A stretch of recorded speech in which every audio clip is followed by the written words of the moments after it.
So sorry, I merely had you in my cabin and not the chalet. Yes, it is a little bit unfortunate. Oh, hello. Please do join us for a discussion of NFL's Week 15. Johnny Manziel, don't worry. Cleveland's used to disappointment.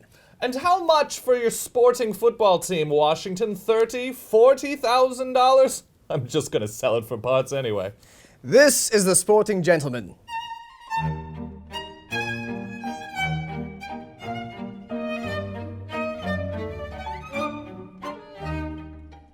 Hello and welcome. I am the Sporting Gentleman. My guest this week, Daniel von Rubenstein. A pleasure. Welcome, sir. We got to see in NFL's Week 15, Yes. Johnny Manziel's first NFL start. Not the best. Not pretty. One of the lowest, if not the lowest, QBR rankings. You and I are both excited about it. We think that he's a fun player. Yes. It's exciting. It's a shame that he didn't do better, of course. And for the good of the league, if he is good, even if you don't like him, that makes it for a more entertaining product. I want to see fun. And in the Yes. NFL, some people don't like fun. Yes, and if Ryan Lindley and other quarterbacks are in charge, there will be no fun. Oh boy. Well, let's talk about the best of the week. Let's create a Mount Rushmore. We do it every single week in the NFL. I'm ready to do it. Who is the first face on your monument? Bakari Rambo, a bit of a redemption story. Ooh, my favorite name in the NFL. I appreciate it. He was let go from Washington early on in the season because he was pretty bad, and that's why people get released. 2 interceptions of Aaron Rodgers. And then picks Aaron Rodgers twice, one of the game sealers. He was the symbol of a more successful Buffalo defense, a great Buffalo defense. Aaron Rodgers only 17 of 42. Not okay. They manhandled the receivers. They were constant. There was a bad Jordy Nelson drop, mind you, but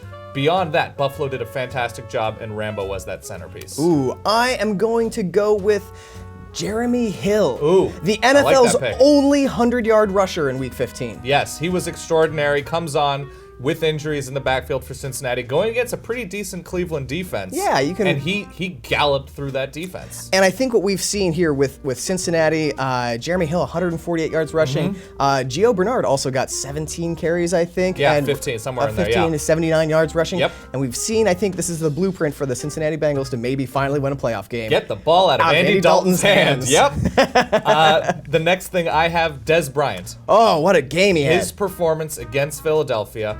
They have DeMarco Murray in the backfield, which every defense has to account for. They have to stack the box. And then, on the outside, you must account for somebody who is large and fast with exceptional hands. 6 for 114, 3 touchdowns. He was so good. His rhythm with Tony Romo looked, on the road, really, really dominant. They were in a fantastic place last night. The worst thing the Cowboys can do is win the top seed in the NFC because they don't want to play at home. No. Get away from Dallas. Get away from Jerry World because they really, especially early on in that game, they made a huge statement. Let's finish off the face of Mount Rushmore with another 3-touchdown receiver, Odell Beckham Jr. Great year for receivers. 12 for 143 and 3 scores against the Washington team.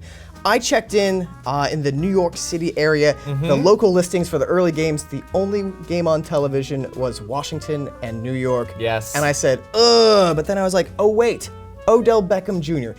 is enough to make me watch any NFL game. Yes, and it's rare enough that a rookie receiver getting used to NFL secondaries, routes, quarterbacks, Like that stage, immediately excellent for Beckham. And really, on a bad team, when you are able to be the guy that is keyed on and still succeed, that's incredible. And it's not as if Eli Manning is the most accurate of NFL passers. No, absolutely not. And you know what Odell Beckham does? He makes them look a little bit more accurate because anywhere near him, he is catching balls. His catch radius is the greater New York City area. He has 2 elbows on each arm. It's stupid. Well, we've addressed the best of Week 15, but Yes. now we have to go to the Gong of Despair for the Halfwits of the week. It is that time. Alex, please do present us. Oh, thank you, sir. Thank you. Be gone with the quickness. Who is your Halfwit of the week, sir? Well, I'm glad you asked. My halfwits.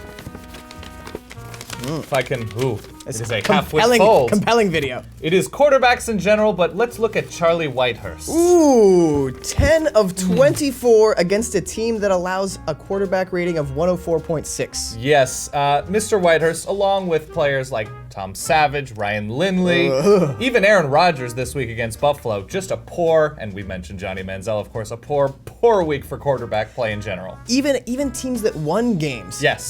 Russell Wilson had a lousy day. And a winning effort, it was not pretty. My halfwit of the week Please reveal. is Zebras. Not a good week.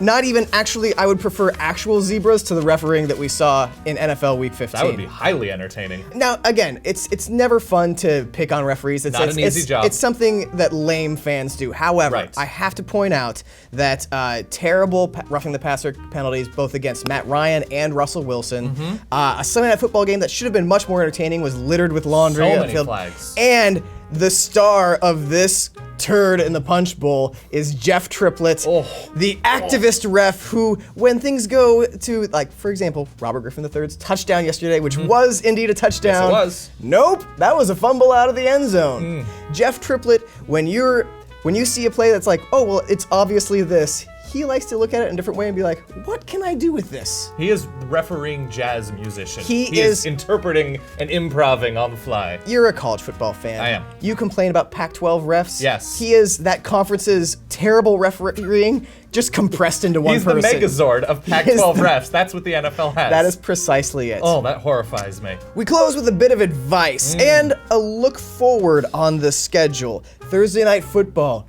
Titans and Jaguars. No! People, you've paid good money for that television. Do not destroy it by This is watching true.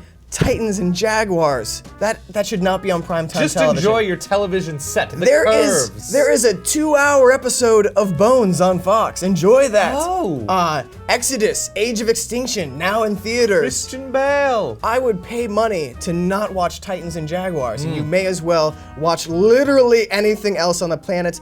As a fan of the NFL, I beg you, Avoid at all costs. don't watch that game. Until then, we'll see you next week on The Sporting Gentleman.